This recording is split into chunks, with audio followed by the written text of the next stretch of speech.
preparing to enter tourist atmosphere. Ready? Roger, sir. Ready. Yes, sir. Okay, here we go. Entering atmosphere.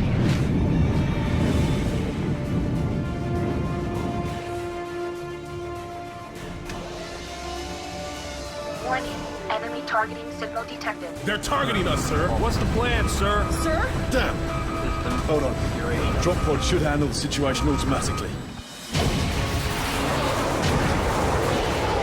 Sir, incoming missile. Warning. Emergency landing sequence initiated. Hold on. Everybody prepare for the hit. Hi, I'm Rob Cram, and today we're taking a look at Mastertronic's Carrier Command Gaea mission.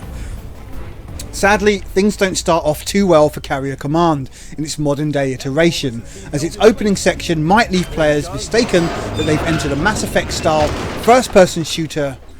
The controls are horrid, the level bland, and let's not mention the horrendous and utterly boring section on the railway track. However, once the opening is past, Carrier Command opens up its hull doors to reveal a more engaging set of gameplay choices.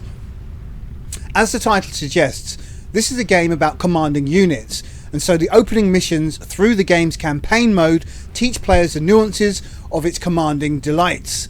It's a real-time strategy game fused with the option of being able to manually control individual units. It's not the first time a game has done so, but compared to its opening, the idea is rather interesting.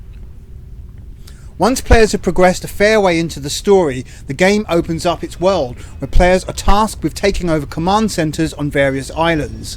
The objectives change depending on the island, and in some cases, disabling shields or hacking into networks is required before an assault on the main base is possible. As commander, there are ground and air-based vehicles to command, with each having the option to be customisable or upgraded. There's a management aspect to the game as players shuffle between resources and units. On paper, the ideas are sound and in practice work, yet at the same time the execution really lets the game down. There's a long list of design objections, such as the overall game speed, especially when warping between islands. It's painstakingly slow to do anything in this game, which might slant towards a more realistic flavour, but certainly doesn't partner up very well with enjoyment and fun.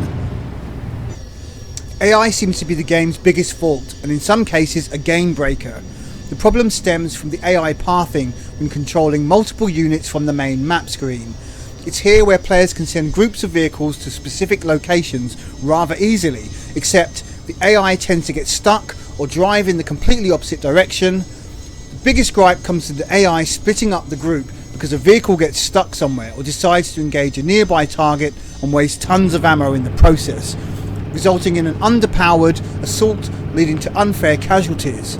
The whole act of control is made far too cumbersome to manually move individual units or make sure stragglers play catch up. It's just another nail in the coffin when it comes to the game's overall play speed. What is neat is taking control of vehicles and getting in on the action, but this doesn't feel very fluid and isn't the game's best feature.